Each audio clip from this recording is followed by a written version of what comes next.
Hello student, BSc third year की botany की class में आप सभी का स्वागत है। आज का जो हमारा टॉपिक है वो है सेल डिवीजन।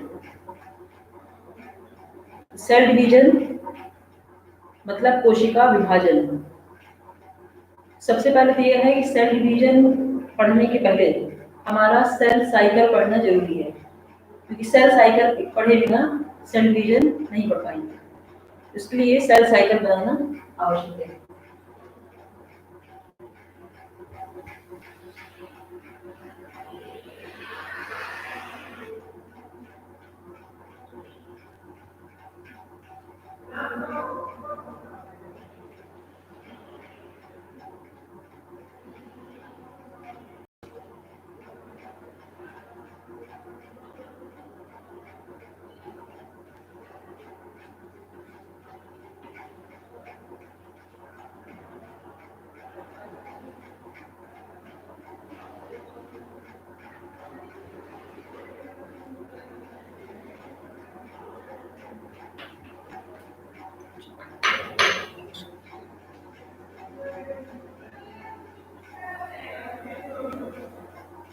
सेल साइकिल जो है उसमें ये साइकिल बनाना जरूरी है।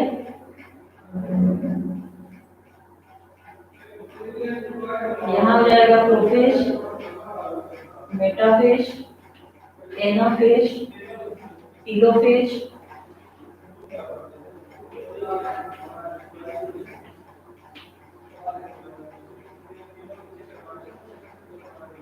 ठीक, ये है G1 स्टेज, S, G2।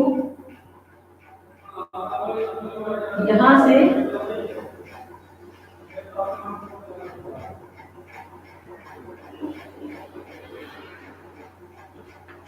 ये जो पूरी है ये कहलाएगी इंटरफेज।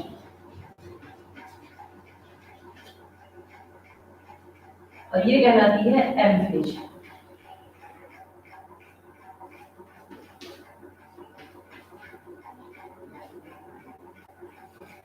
इंटरफेज में 3 स्टेज आती है, G1, S और G2। G1 में सेल ग्रोथ करती है, डेवलप करती है। S में सिंथेसिस होती है डीएनए की। G2 में भी सेल ग्रोथ करती है और डेवलपमेंट होता है। और यहाँ जो एम फेज होती है ये है प्रोफेज, मेटाफेज, एनाफेज, टीलोफेज। इसके बाद होगी साइटोकाइनेसिस और ये G0, मतलब यहाँ पर कोई भी डिवीजन नहीं होता है, इस कारण से इसको G0 बोलते हैं। अब इसमें सबसे पहले हमें ये जानना है कि G1 स्टेज में क्या होता है, S में क्या होता है, G2 में क्या होता है। और एक बात और जानने वाली है कि इंटरफेज जो है सेल साइकिल की वो सबसे लंबी अवस्था होती है। कोई भी सेल जो होती है मतलब कोई भी ऑर्गेनिज्म, उसका जो जीवन का आरंभ होता है वो सिंगल सेल से होता है। कोई भी पेरेंटल सेल जो है वो डिवाइड होकर 2 सेल बनाती है, वो कहलाती है डॉटर सेल।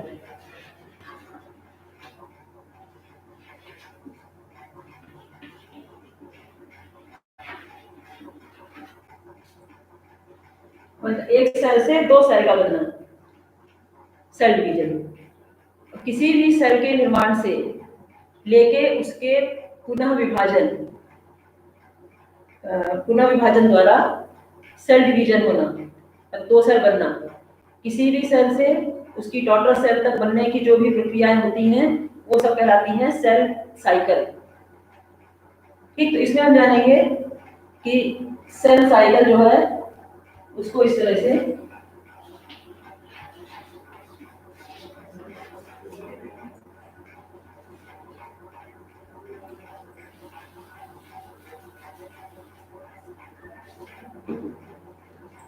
ये होती है 2 टाइप। फर्स्ट हो गई इंटरफेज,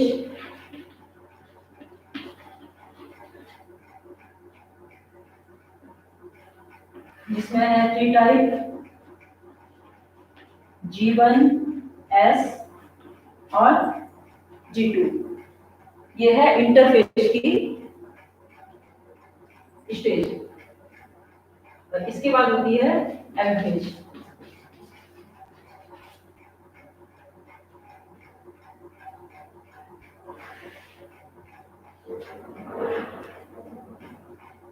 जिसमें पहला होता है कैरियोकाइनेसिस और सेकंड है साइटोकाइनेसिस।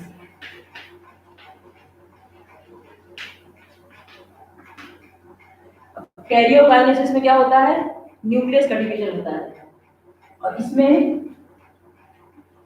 4 फेज हैं। इसमें होगा साइटोप्लाज्म का डिवीजन,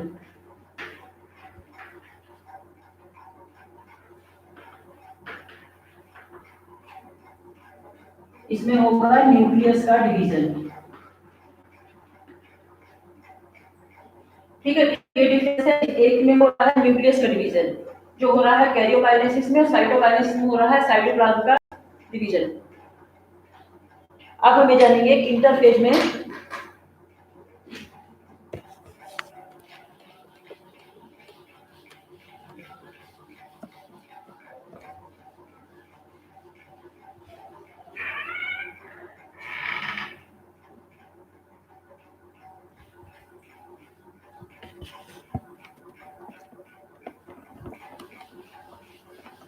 लार्जेस्ट जो साइकिल होती है इसको रेस्टिंग फेज भी कहते हैं, और इसमें जो होता है सेल डिवाइडिंग होती है इंटरफेज में, और क्रोमोसोम थ्रेड लाइक स्ट्रक्चर होता है क्रोमोसोम का। और इसको जो दिया था ये हार्वर्ड और पेल ने 1953 में इंटरफेज के बारे में बताया था। तो सबसे पहले हम जानेंगे इसकी G1 स्टेज। इंटरफेज की जो फर्स्ट स्टेज है वो है G1 स्टेज। G1 में क्या होता है, फर्स्ट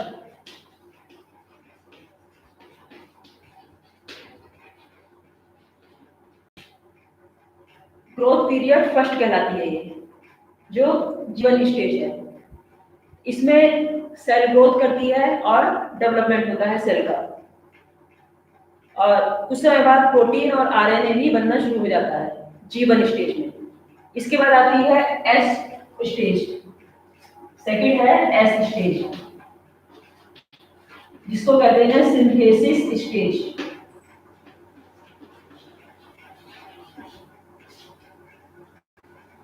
इसमें क्या होता है, डीएनए का रिप्लिकेशन।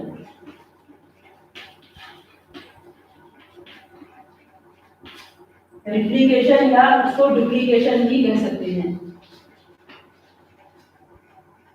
ठीक, एस स्टेज जो होती है वो कहलाती है सिंथेसिस स्टेज, जिसमें डीएनए की सिंथेसिस होती है, डीएनए रिप्लिकेशन डुप्लीकेशन होता है। इसके बाद आती है G2 स्टेज, और इसमें एक और बात है, डीएनए पॉलीमरेज एंजाइम जो होता है वो एक्टिव हो जाता है एस स्टेज में। फिर आती है G2 स्टेज, थर्ड नंबर की है G2 स्टेज जिसको कहते हैं ग्रोथ पीरियड सेकेंड। एक हो गया growth period first G1 stage, growth period second हो गया G2 स्टेज। G2 स्टेज में जो होता है सेल ग्रोथ और डेवलपमेंट करने लगती है, नया प्रोटीन आरएनए बनने लगता है, और स्पिंडल फाइबर का निर्माण भी होने लगता है। ठीक, इतना हमने जाना इंटरफेज। सेल साइकिल में इंटरफेज और एम फेज बताया। इंटरफेज में 3 स्टेज होती हैं, G1, S और G2। G1 में होता है सेल ग्रोथ करती है,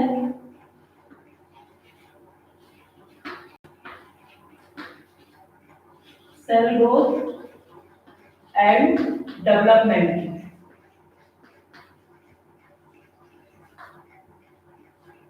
और एस स्टेज होता है डीएनए रिप्लिकेशन रेप्लिकेशन, और G2 में भी सेल ग्रोथ एंड डेवलपमेंट।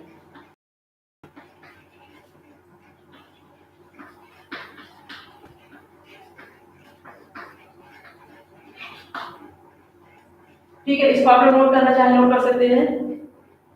फिर आता है एम फेज। जो सेकंड है वो है एम फेज।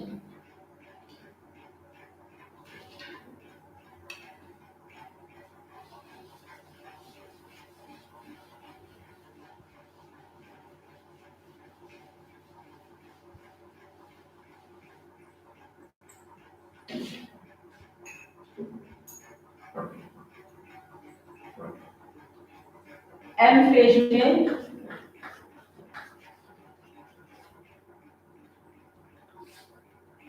फर्स्ट होता है कैरियोकाइनेसिस,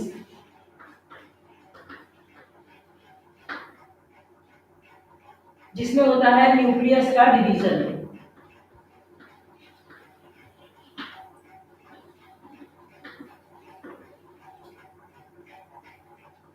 जिसकी 4 स्टेज है।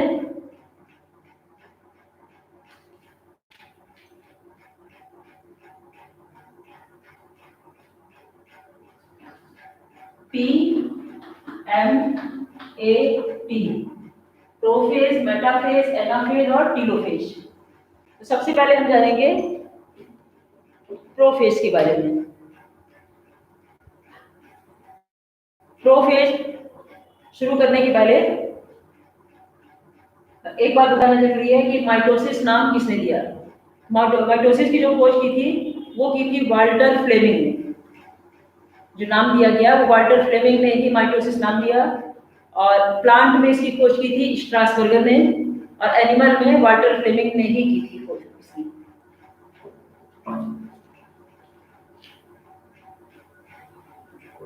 माइटोसिस होता क्या है? ये है एक सेल से दो डॉटर सेल का निर्माण माइटोसिस कहलाता है। एक सेल से दो डॉटर सेल का निर्माण माइटोसिस कहलाता है। तो माइटोसिस को डिवाइड किया गया है 3 स्टेज में। माइटोसिस जो है उसको 4 स्टेज में किया गया है। अब हम फर्स्ट पढ़ेंगे प्रोफेज। प्रोफेज को 3 स्टेज में डिवाइड किया गया है।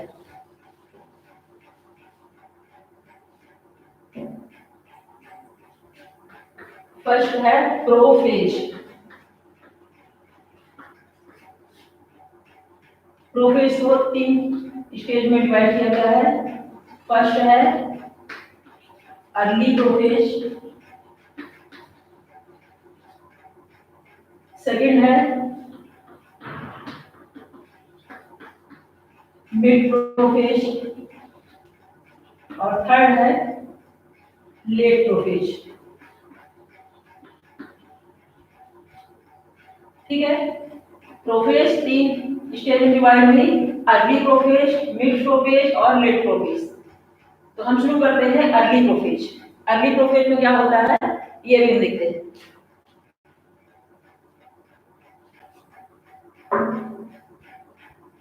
इसमें सबसे पहले क्या होता है कि क्रोमोसोम जो होते हैं वो थ्रेड लाइक स्ट्रक्चर होता है।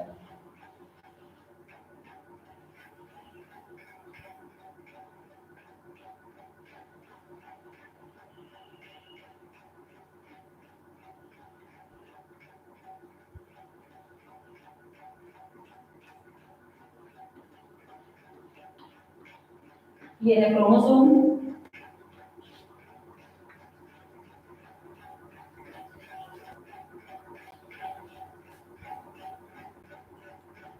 इसमें होता है सेंट्रोसोम।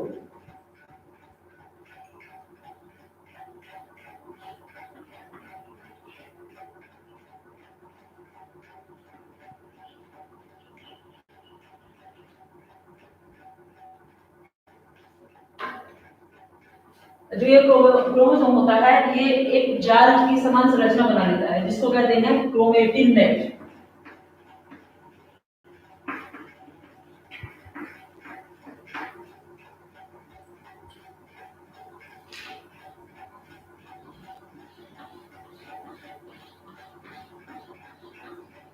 ये क्रोमोसोम है जिसमें एक नेट के समान स्ट्रक्चर बन जाता है जो क्रोमेटिन नेट कहलाता है क्रोमोसोम का।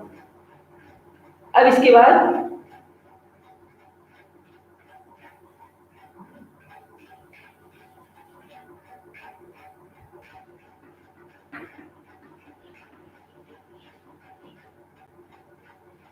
ये होता है न्यूक्लियोलस। क्रोमोसोम के साथ में न्यूक्लियोलस होता है फर्स्ट प्रोफेज में। प्रोफेज की जो अर्ली प्रोफेज है, पहली अवस्था है, उसमें न्यूक्लियोलस और ये मेम्ब्रेन पूरी स्पष्ट दिखाई देती है। ठीक है, ये हो गई अर्ली प्रोफेज।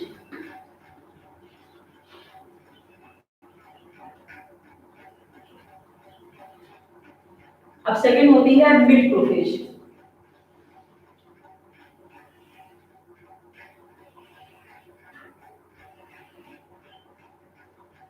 अब हम ये देखेंगे कि अर्ली प्रोफेज और मिड प्रोफेज में क्या अंतर होता है।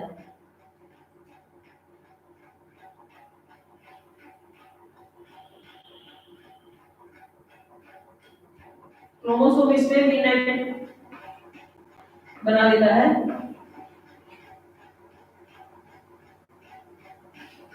ये क्रोमोसोम ही है जो क्रोमेटिन नेट के रूप में होता है।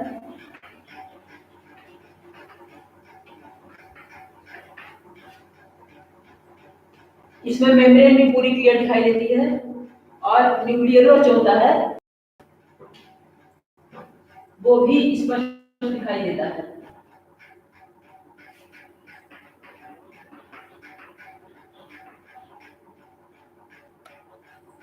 लेकिन इसमें थोड़ा सा अंतर हो जाता है अर्ली प्रोफेज से मिड प्रोफेज में। वो क्या होता है, इसमें जो सेंट्रियोल यहां पर था,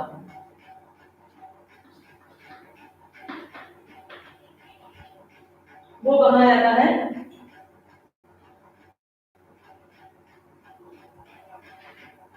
दोनों सेंट्रियोल इधर आ जाते हैं डिवाइड होकर। ठीक है, एक आता है इस पोल की साइड और दूसरा आता है इस पोल की साइड। मतलब एक इस साइड आने लगता है और एक इस साइड आने लगता है। इतना अंतर होता है अर्ली प्रोफेज और मिड प्रोफेज में।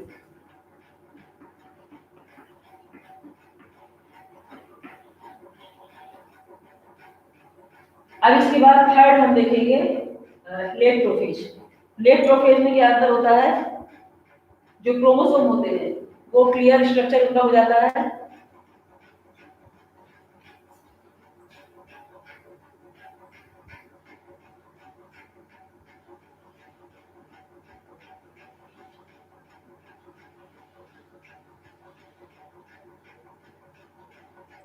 अभी इसमें क्या था, क्रोमोसोम क्रोमेटिन नेट बना रहे थे, लेकिन इसमें क्या होता है कि ये पूरा क्लियर दिखाई देने लगता है।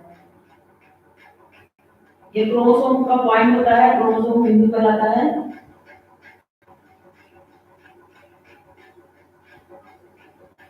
इस प्रकार का क्रोमोसोम इसमें बनने लगता है।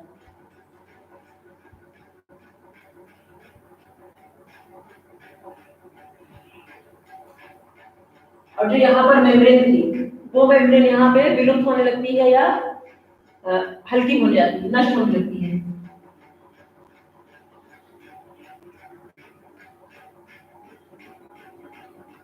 और जो न्यूक्लियोलस था वो भी धीरे धीरे करके नष्ट होने लगता है, विलुप्त होने लगता है।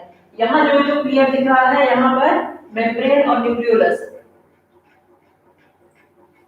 विलुप्त होने लगती है, मतलब क्लियर इसमें नहीं दिखता है। क्रोमोसोम बस इसमें क्लियर बन जाता है, अपना पूरा शेप ले लेता है। इसमें क्या होता है, स्पिंडल फाइबर बनना शुरू हो जाता है।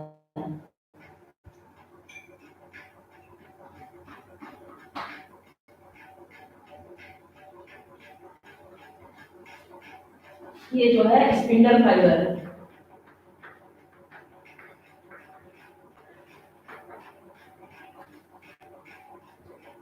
ठीक है, ये तीनों स्टेज आपके सामने बनी है, अर्ली प्रोफेज, मिड प्रोफेज और लेट प्रोफेज।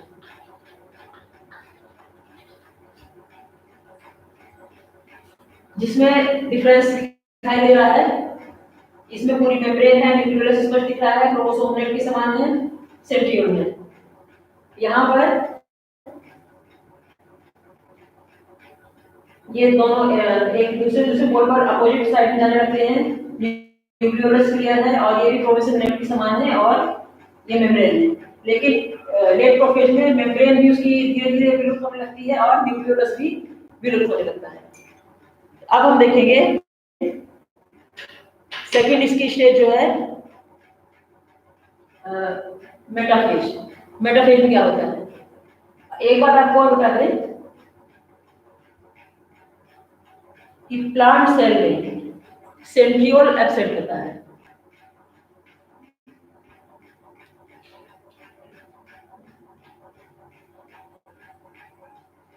ठीक है, न्यूक्लियर मेम्ब्रेन यहाँ पे नष्ट होने लगी, न्यूक्लियोलस नष्ट होने लगा, स्पिंडल फाइबर बन गया।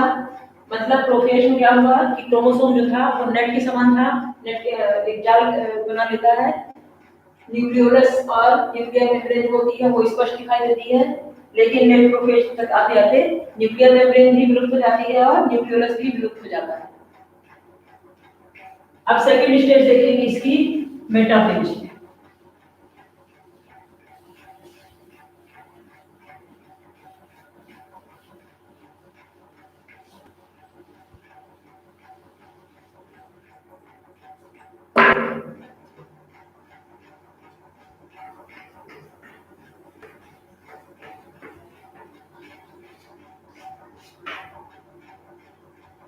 ठीक है, अब हम जानेंगे कि मेटाफेज में क्या क्या होता है।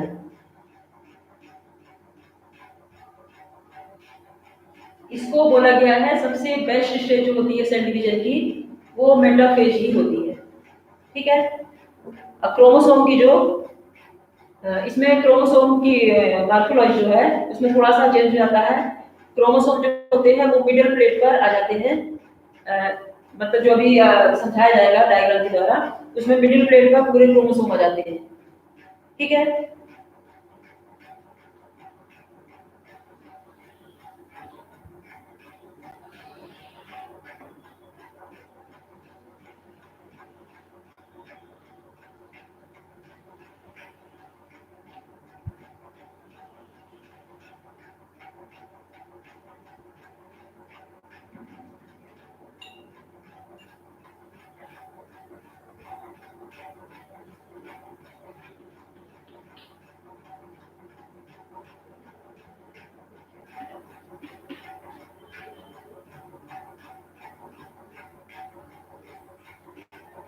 ये है मिडिल प्लेट, दो पार्ट में डिवाइड कर देती है। अब इसमें हम जानेंगे कि क्रोमोसोम की जो क्रोमोसोम का स्ट्रक्चर होता है वो किस तरह का होता है। ये होता है क्रोमोसोम का पॉइंट, क्रोमोसोम बिंदु।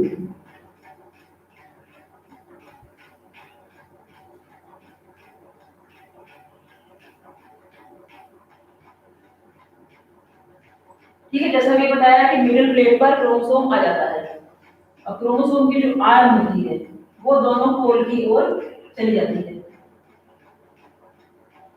और जो पॉइंट होता है वो प्लेट पर आ जाता है।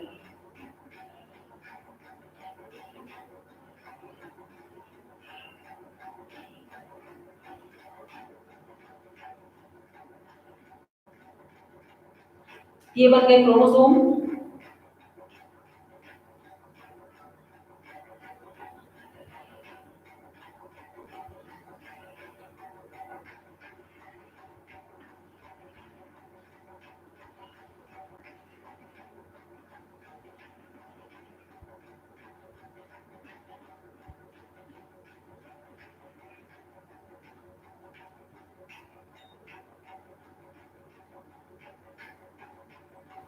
ये जो है ये है क्रोमोसोम पॉइंट।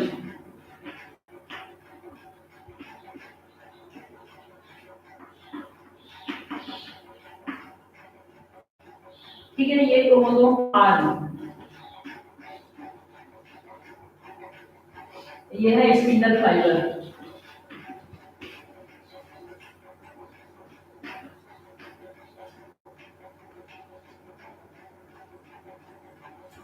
क्रोमोसोम क्या हुआ, जो भी इसका पॉइंट था, जितने भी क्रोमोसोम हैं सबके पॉइंट कहाँ आ जाते हैं, मिडल प्लेट पर। ये है मिडल प्लेट।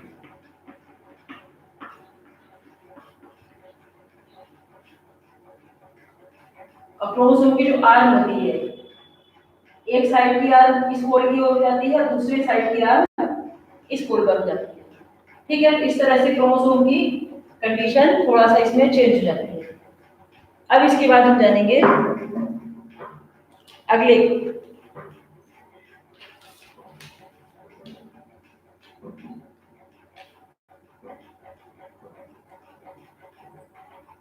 ठीक है, इतना है मेटाफेज में। दो स्टेज हमारी हो गई है, प्रोफेज और मेटाफेज। मेटाफेज में क्या है, मिडल प्लेट बनने लगती है, क्रोमोसोम की जो आर्म होती है वो पोल की साइड चली जाती है, दो आर्म इस पोल की साइड, दूसरी आर्म इस पोल की साइड, क्रोमोसोम पॉइंट प्लेट पर आ जाते हैं और मिडल प्लेट बन जाती है। इतना है मेटाफेज में। अब थर्ड स्टेज जो इसकी है वो है एनाफेज।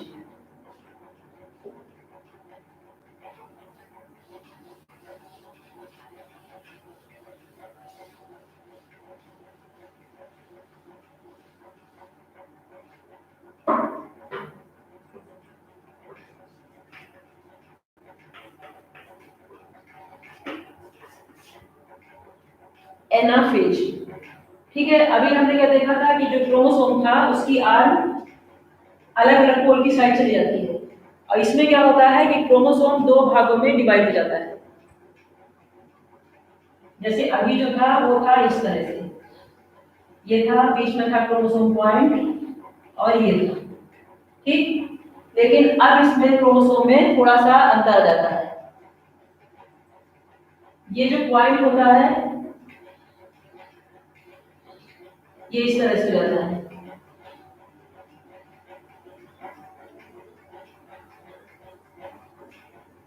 ये था मेटाफेज की कंडीशन और ये है एनाफेज की कंडीशन। इनको बोलते हैं क्रोमेटिड।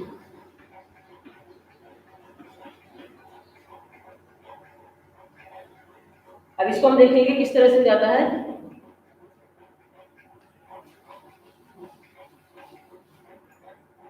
इसमें जो है वो इंटरजोनल फाइबर बन जाता है।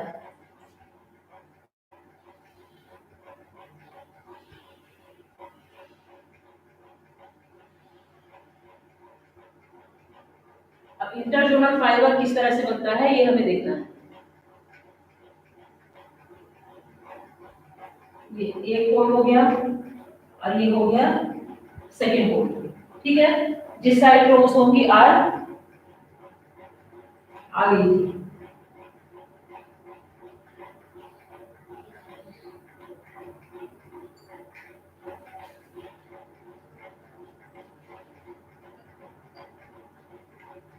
यहाँ पर तो प्लेट बन गई थी। इसमें जैसे अभी बताया है कि क्रोमोसोम का जो होता है पॉइंट वो पोल की साइड जाता है।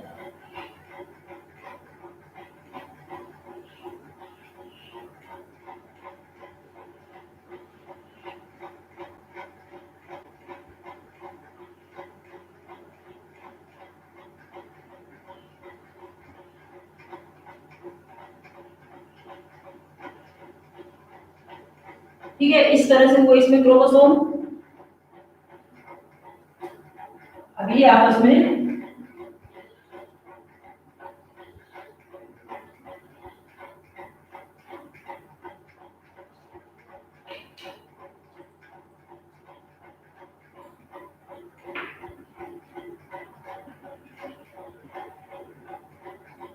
इस तरह से इसमें क्रोमोसोम दो पार्ट में डिवाइड हो जाते हैं। इसका जो क्रोमोसोम का पॉइंट होता है, क्रोमोसोमल बिंदु जो कहलाता है, वो किस साइड में जाता है, पोल की साइड में जाता है। दोनों में मिडिल प्लेट से दो पार्ट में डिवाइड हो गया। जो क्रोमोसोम का पॉइंट था वो इस पोल की साइड हो गया, इस क्रोमोसोम का पॉइंट इस पोल की साइड हो गया। अब इसमें क्या होता है, दो कंडीशन इसमें आती है, पुलिंग और पुशिंग। ठीक है, मतलब एक खींचता है और एक धक्का देता है।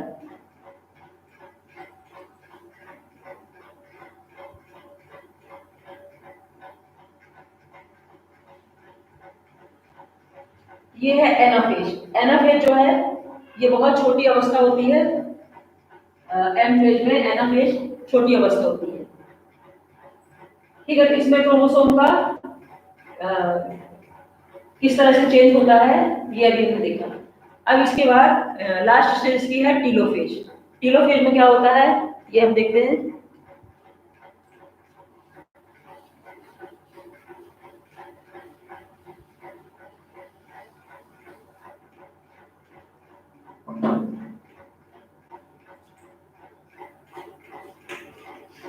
टीलोफेज जो है इसकी लास्ट स्टेज है।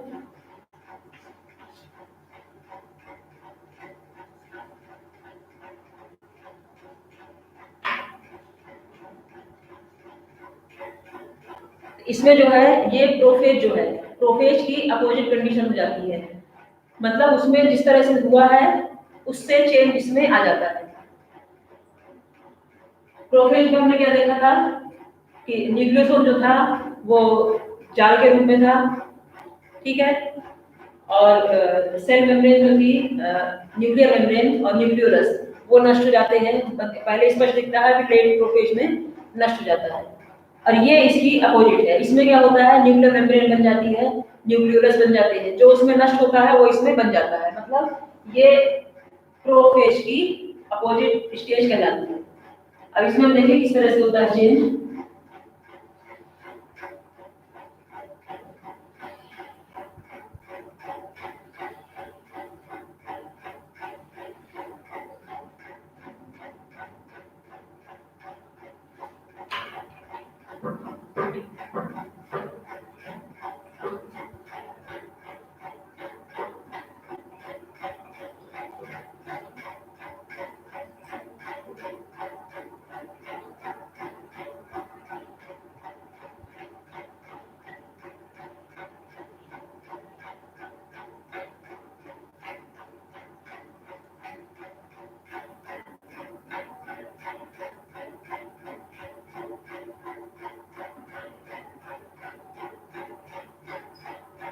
क्रोमोसोम होते हैं दोनों क्रोमेटिड बिल्कुल किनारे किनारे लग जाते हैं।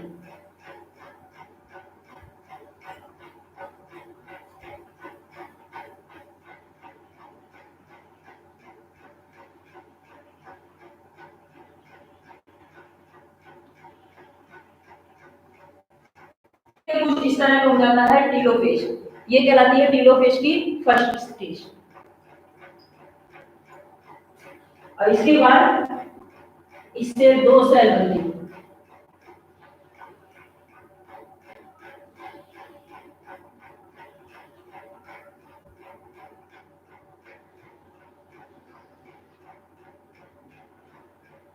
इसमें सब वही हो जाता है जो प्रोफेज में विलुप्त हो गया था। क्रोमोसोम ने जो क्रोमेटिन नेट बना लिया, ये न्यूक्लियस है, और इसी तरह से इसमें भी हो जाता है।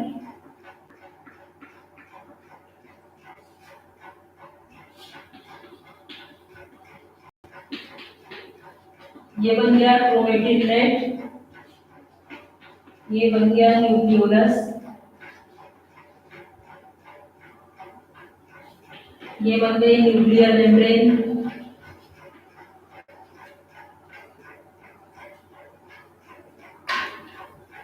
और इसमें जो है ये साइटोप्लाज्म भरा होता है।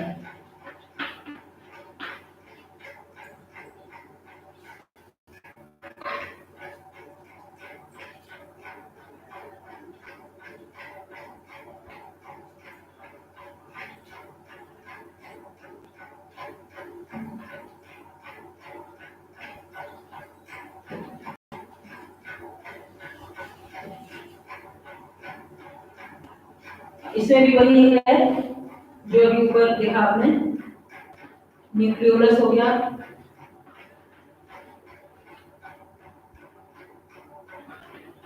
ये हो गया क्रोमेटिन नेट,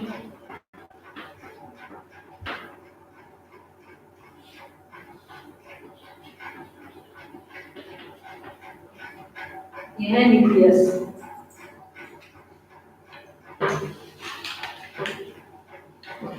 ठीक है, ये था टीलोफेज।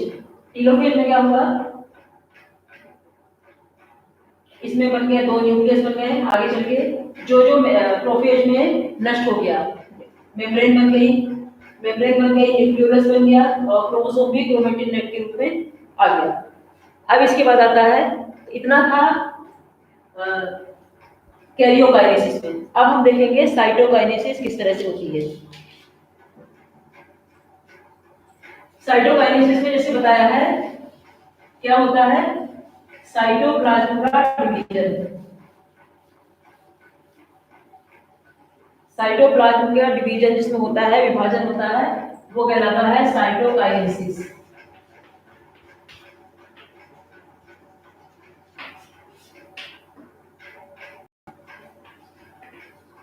डिवीजन ऑफ साइटोप्लाज्म, ठीक है। कैरियोकाइनेसिस में क्या हुआ, न्यूक्लियस का डिवीजन हुआ, और साइटोकाइनेसिस में साइटोप्लाज्म का डिवीजन हो रहा है। इसमें क्या है कि प्लांट सेल और एनिमल सेल दोनों में डिफरेंस हो जाता है जब डिवाइड होती है। प्लांट सेल जो होता है उसमें एक प्लेट बन जाती है, और जो एनिमल सेल होता है उसमें नोच कहते हैं, जो खांच एक बन जाती है। तो किस तरह से होता है इसको हम देखते हैं।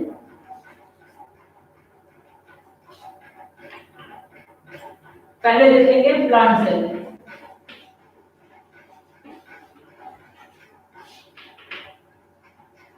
प्लांट सेल में जैसा बताया है कि एक प्लेट बन जाती है।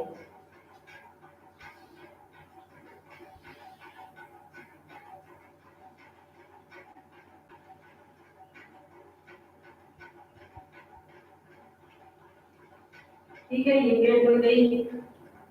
प्लांट सेल में प्लेट बन जाती है।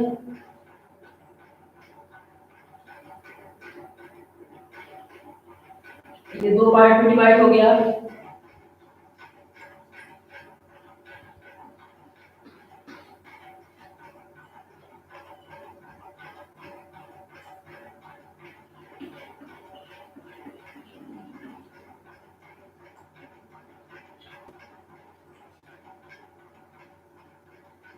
ये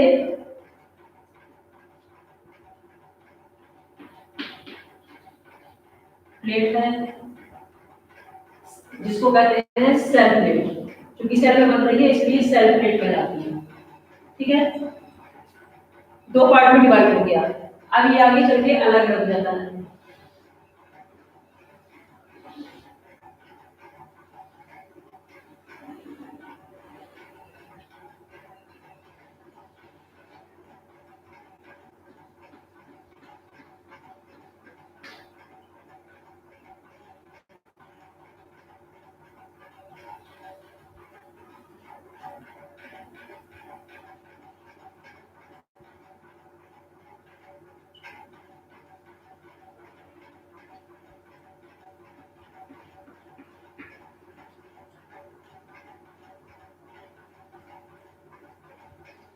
ठीक है, इस तरह से बन गई दो सेल प्लांट सेल में। अब देखेंगे एनिमल सेल में किस तरह से होता है। सेकंड है एनिमल सेल।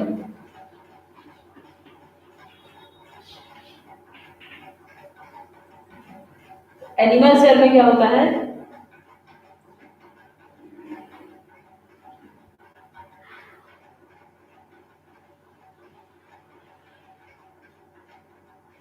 कुछ स्ट्रक्चर इस तरह से हो जाता है।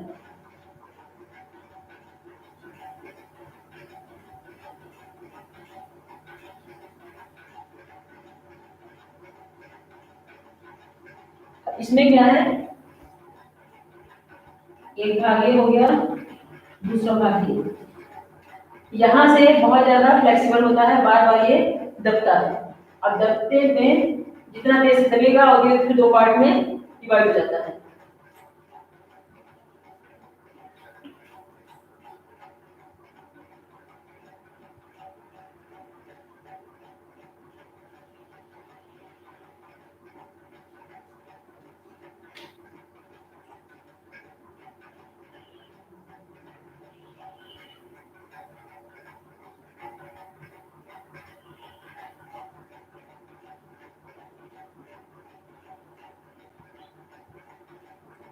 ठीक है, ये बन गई।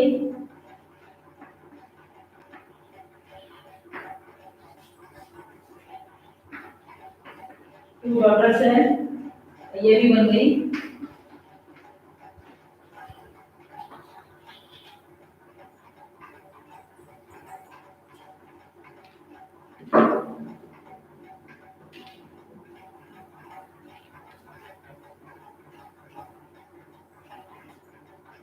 ठीक है, कितना था टीलोफेज में।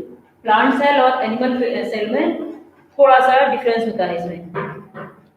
अब इसके बाद हम एक चीज और जानेंगे कि जो ये सेल प्लेट होती है ये किसकी बनी होती है। ये बनी होती है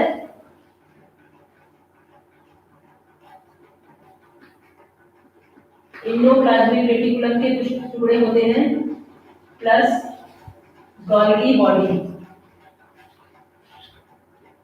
ये मिलकर बना देता है सेल प्लेट।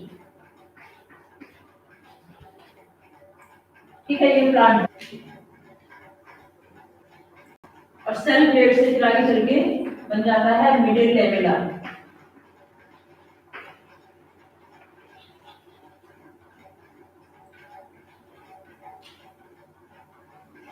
इतना हमने देखा इंटरफेज सेल साइकिल में इंटरफेज और एम फेज। इंटरफेज में तीन अवस्था थी, G1, S और G2, और एम फेज में साइटोकाइनेसिस, कैरियोकाइनेसिस और साइटोकाइनेसिस।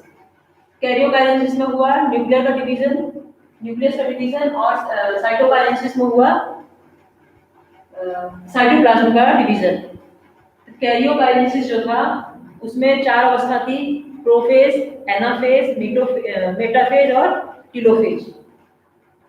इन अवस्थाओं को हमेशा क्रम में ही लिखा जाता है, मतलब आगे पीछे नहीं कर सकते हैं, इनको एक सीरियल से ही लिखा जाता है। तो आज इसका था सेल डिवीजन का पार्ट 1।